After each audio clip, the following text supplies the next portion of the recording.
Urea rabi సీజన్లో తెలంగాణ రాష్ట్రానికి 12,05,000 metric టన్నుల యూరియాను కేంద్ర ప్రభుత్వం ఇచ్చింది. మీరు ఎంత వాడుకున్నారు? దాన్ని 9 లక్షల మెట్రిక్ టన్నులు వాడుకున్నారు. ఇంకా 3 లక్షలు ఆల్రెడీ మిగిలింది. సరే, 1 లక్ష అటు ఇటు పోనీ. ఇంకో 2 లక్షల మెట్రిక్ టన్నుల యూరియా ఉంది కదా, దాన్ని వాడుకోలేక ఎందుకు ఇవాళ మీరు నిర్లక్ష్యం చేస్తున్నారు?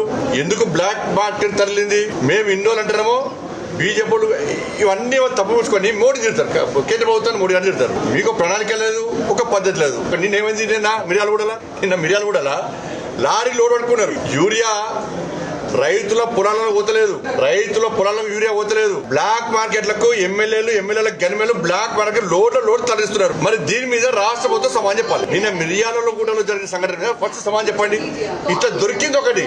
కాంగ్రెస్ చాలా ఎక్స్పర్ట్స్, ఎందుకంటే వాళ్ళు దీనిలో చాలా 40-50 సంవత్సరాలు దేశాన్ని రాష్ట్రం పాలించేవారు. ఎట్లా దొరికిందో అది ఆయన కొత్తగా చేసినాడు ఎమ్మెల్యేలు పోయి. ఇవాళ 2014 కంటే ముందు యూరియా కోసం చెప్పులు పెట్టేటోళ్ళు, సంచులు పెట్టేటోళ్ళు, పొద్దున పోయి లైన్లో నిల్చుంటోళ్ళు. దాని నుంచి ఈ 10 సంవత్సరాల్లో నరేంద్ర మోడీ గారి ప్రభుత్వం వచ్చిన తర్వాత తెలంగాణ రాష్ట్రంలో 10 సంవత్సరాలు తెలంగాణ రాష్ట్రం ఏర్పడిన తర్వాత తెలంగాణ రాష్ట్రంలో 2014లో నరేంద్ర మోడీ ప్రభుత్వం వచ్చిన తర్వాత ఎప్పుడన్నా యూరియా కొరత వచ్చిందా? ఈ 10 సంవత్సరాలు. ఈ సంవత్సరం ఎందుకు వస్తున్నది? ఒక ప్లాన్ లేదు.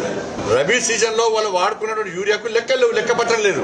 దాన్ని కప్పిపుచ్చుకోవడానికి మోడీ ప్రభుత్వం ఇస్తలేదు, కేంద్ర ప్రభుత్వం ఇస్తలేదు. అన్ని కేంద్రం ఇస్తాకే మీరు ఎందుకండి తెలంగాణ రాష్ట్రం చెప్పరాదు.